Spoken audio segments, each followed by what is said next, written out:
Hi, I'm Amanda Agnew. And I'm Rob Lennox. Today we're going to be talking to some local musicians. Aye, with a pile of good tunes and a wee of stories for you for buy. So stay tuned.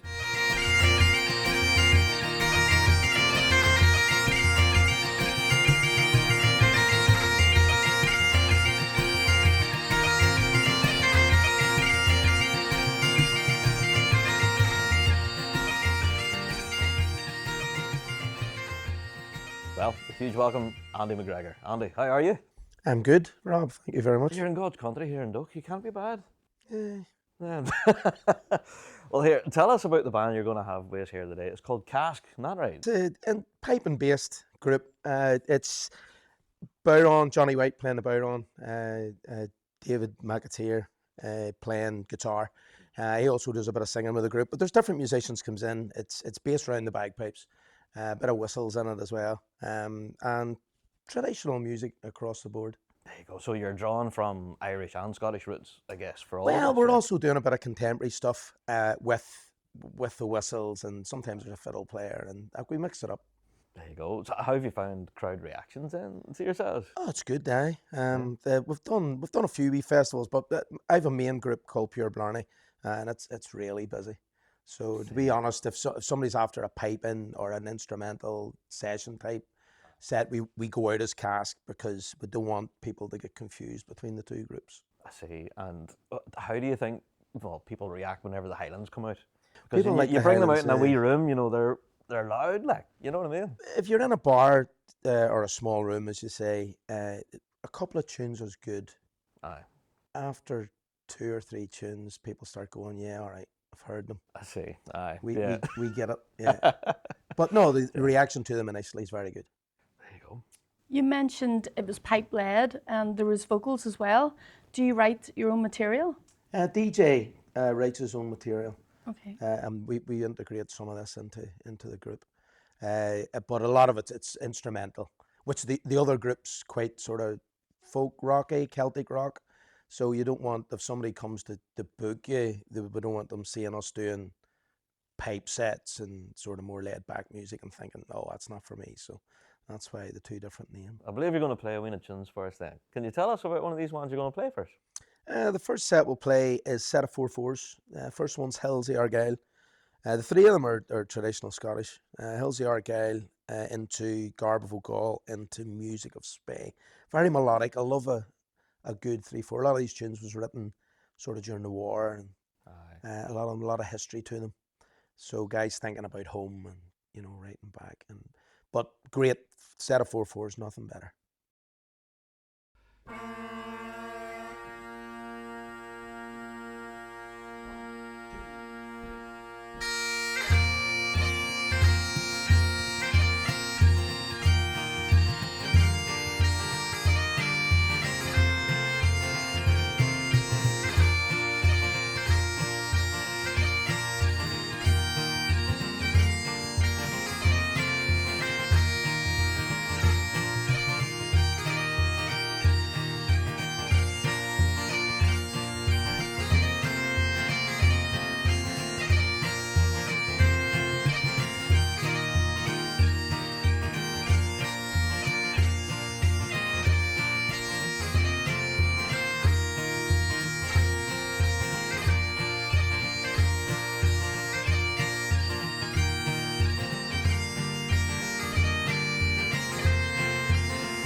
Do you find that having the vocal element in the band breaks it up as well for the listeners? I think that's very important. Yeah. If you go to a session in a bar, you know, and it's just all music.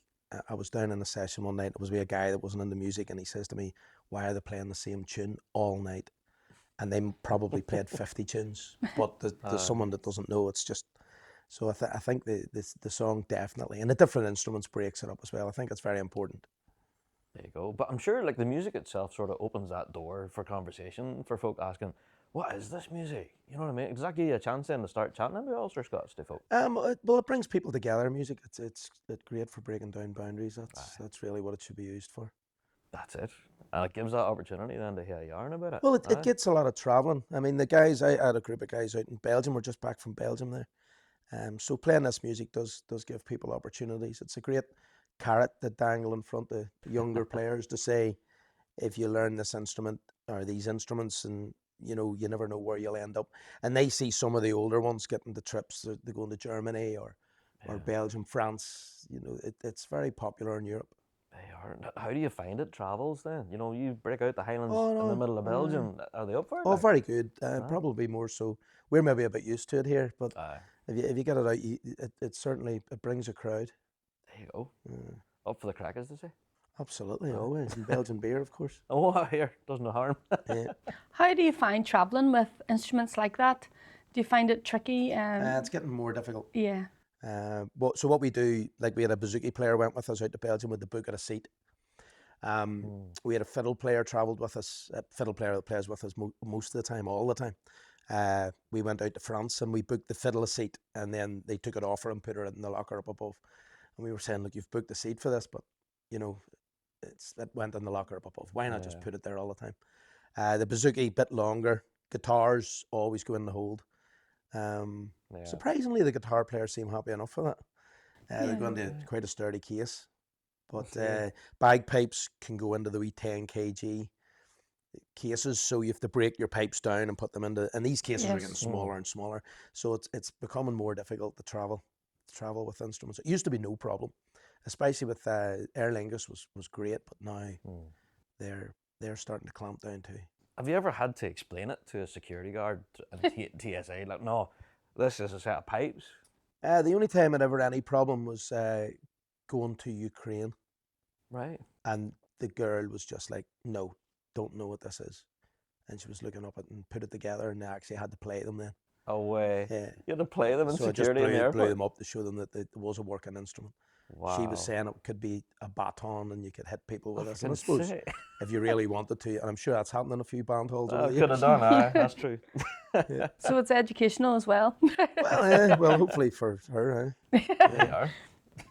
You were saying as well about younger audience. Do you feel that you have an influence when you travel on younger people that maybe wouldn't have thought of taking up an instrument like that? Well, to be honest, when we go out to perform, it is the older generation that comes to listen to it. So it's like the tattoos that you know, like Belfast Tattoo, Edinburgh Tattoo, that sort of event. So it's in like an arena like the SSE, but they are all older generation. You get some younger ones, but learning the instrument, becoming very popular in Germany, learning the instrument, and they're getting really quite serious about it. They run, you know, workshop weekends, and there's a lot of sort of pipers from Ireland and Scotland go across to teach them. But again, it tends to be older people starting later in life, which limits, of course, how good they're actually going to get, how proficient they're going to get on the instrument. There you go. Aye, so you can't stand there and blow for like an hour and a half. Well, You know what I mean? there's no culture in it. In Germany, for instance. Yes. So it's not in schools. Kids don't know what it is. And people find out what it is through YouTube, and they're watching and they're thinking, what's this? I'd like to learn that. Aye. Then they find out there's classes in it. There's a pipe band in Germany, and they join the pipe band. But these people are, 20 plus, 30 plus. And that's when they start to learn. And of course, some of them do get quite good and start to do the tattoos and stuff with you out there. We had a few Dutch players, really quite good players with us in Belgium. And a guy from the Czech Republic. Right. As well as Ireland, Wales, England, Scotland. They are. are. So the music definitely travels there. But you were Yeah. saying that like the older generation gets involved. Do you think there's an element of nostalgia with all of that? It comes from when the army, the British Army, was based in Germany in the Cold War. They would have done performances for the local Germans, and then obviously when they pulled out, there was an opening there, and there's a lot of ex-military guys out there that run these tattoos, but they're all over. There's a thing called Music Parade, and almost every week of the year they're doing performances all over Germany. I mean, both my son and daughter play the bagpipes, and he's never out of Germany. He's based in Glasgow at the minute, and he's traveling to Germany all the time. Chloe's actually going. I think she's going in December to do a music parade, which is a stage show, a Scottish stage show. Yeah. But sell out performances. You know, it's these halls are holding varies from maybe anything from 800 people to 7,000 people, and they're selling out. The show that we done in Belgium was 5,000, and all 3 shows sold out. Wow. So it's big audiences then for sure. Yeah. For every, you know, to do that, and in Ostend, it's northern Belgium. It's not a huge city. It's, you know, it's not Berlin or Munich. It's probably, I don't know, maybe similar to the size of maybe Belfast, maybe smaller. And yeah, they're selling these shows out. They are. There's a market for it then. There definitely is a market for it. Absolutely. Yeah. Yeah. So if you want to throw a bag under your arm, you can go places. Doodle sack. Doodle sack. There you go. Yeah. They call it doodle sack. I thought it was actually they were taking the Mickey. Taking the hand. Aye. I thought to myself, what? And Aye. yeah, genuinely doodle sack. There you are. And tell us about the next song you're going to play. Probably a set of reels. I'm going to do a set of reels at Jig, but the set of reels is Smitty the Pencil Thief, and then into Kelsa Brigg, and into Richard Dwyer's. Richard Dwyer's is quite popular with fiddle players. The other 2, again, pipe tunes. But yeah, again, reels, you know, sort of there, your bread and butter. Do you know, I'm loving these titles. Yeah. I'm thinking there's stories Yeah, there. well, aye, well, the first one especially, sort of. The pencil Smitty the Pencil Thief, yeah. Aye. Smitty who stole pencils. Maybe really annoyed the Aye. composer at some stage. He just kept running his pencils. So here, Back boy, in I'm going to pri- write a tune about you. Back in primary school, I'll Aye. get you. I'm going to write a tune about you. Aye. Yeah. And then Kelsa Brigg, what's that? Kelsa Bridge, is it? There you are. There you are now. Mm-hmm. Or is it Brigg a river? Bridge? Somewhere. Aye. You should know this, Rob. Does I should anybody? know that. Aye, a brig is a bridge, aye. Throwing that at him there. Get me dictionary out. And then the last one, Richard Dwyer's. Yeah. About a guy called Richard Dwyer's. There you go. Very simple.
What was it inspired you in the first place to take it up? The bagpipes. Yeah. My dad, obviously, my surname is McGregor, so my dad has that interest in all things Scottish.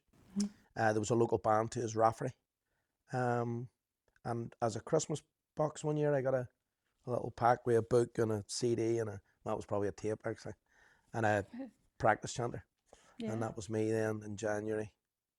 Took around and it wasn't far away. It was 3 or 4 miles, and I went around, and there was loads of youth, so it was quite easy.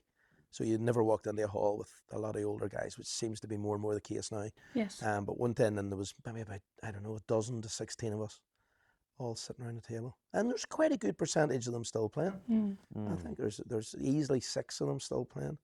There you go. That was a question I wanted to ask. You know, you were saying that it's sort of appeals to the sort of older audience and a lot of older players that have been doing it for a while. Do you think that eventually that may fade out, or is there a window of opportunity to include younger people? Or I think one of the biggest problems we have here is it's very competitive. And the problem you have with that is that the bands get to a certain time of the year, they ignore the youth, and they just go full hog into their competition. Yeah. And during that period, the younger players that maybe just aren't at the stage of competing get bored with it. They see their friends, you know, out playing football or out playing rugby, and they're going away every weekend, and they're left sitting doing nothing. And there is a big sort of, I'm giving it up. We should be in schools. We should be flat out across the country in schools. You go to most schools, you'll have tin whistle, you'll have fiddle, you'll have guitar, you'll have piano, you'll have all of these instruments and no bagpipes. yeah, And you just think to yourself, why? One of the biggest musical movements in the country, and we don't have bagpipes in schools. yeah, And we just need to keep lobbying the politicians and just try to get it into the schools. And a lot of these other instruments, people get paid for it, but I don't know. You know, you learn the guitar, you play in a group. There's one guitar player in that group, whereas you play the pipes, there's a place for all of you. yes, You know, and we took 50 out to Belgium. So you never take 50 guitar players anywhere. So there is much more opportunities. very If you could get proficient on your instrument, much more opportunities. You know, the Belfast Tattoo, you'll have 30, 40 pipers marching up and down. You'll not get 40 guitar players marching up and down. No. You'll get one and a bass and a drum. So all these kids that are learning guitar, the vast majority of them play them in their garage, and that's it. Whereas if you play the bagpipes, you could end up in Berlin or Munich or a lot of opportunity. Ostend or There you are. Lorient. I do. So what does the future hold for yourself then? Any plans coming up? No, I think I've maybe about 10 years left on me. So, I know I'm enjoying my playing, really, really enjoying it. Turned 50 this year, so Oh wait, you're never 50. What? come on, Rob. Flattery gets you everywhere. Many happy returns, mate. Thank you very much. There you are. But yeah, group's going really well, really busy. Don't have many Saturday nights off. We're playing up and down the country, doing lots of festivals. The odd wee trip across. We were in Germany this year, went to France last year, and then I do a few tattoos. So we've done Belgium, done Rotterdam. So a wee bit of travel, and the travel's great. You get out, just meet people, meet new cultures, taste different beers. Yeah, and eat a bratwurst or two, and then home, and then back into the group again. We work hard at it. We rehearse quite a bit. Have you any plans to take it further, even, you know, to America or? We have been to the States in the past. Yeah, certainly if somebody came to us and looked at us, and every now and again you get somebody walking up to you and saying, I'm going to take you to the States. Yeah, you just sort of go, okay, thanks very much. But yeah, it's all down to cost nowadays. Yeah. Everything's, to take a band out somewhere like that is a huge amount of money. And everybody's looking a quick pound. You know, they're looking to make their money now. How can I make an absolute fortune? And then it all breaks down because it's unsustainable. You know, they run a festival, they run an event, sound engineers and lighting and all that sort of stuff. Costs a fortune. You see venues closing down all the time. But So that's the nature of live music at the moment. You know, the scene really seems to be suffering. well, the good thing about the live music is that there's not much in sort of recorded music now. There's not much, you know, in Spotify and that sort of stuff. So people, if you want to make a living out of it, you have to perform. Yeah. So it's all live performances. So there's much more live shows, and they're accessible, but it's getting people out the door and getting them off their phones. Absolutely. So Andy, can you tell us about this last one that you're going to play first? It'll be Kenny Gillis of Porting Along Skye. It's a 6/8 jig, excellent Excellent tune. We actually played this. I learnt this for Belgium, for dancers to do their dance set to, and the guys loved it. The guys loved getting their teeth into it. So the third part especially is quite technical. See, I'll look forward to this. I look forward to it as well. Camera shoved in your face trying to play. Yeah. Thanks very much for tuning in to Ulster Unplugged. I'm Amanda Agnew. I'm Rob Lennox. And we'll see you again next time.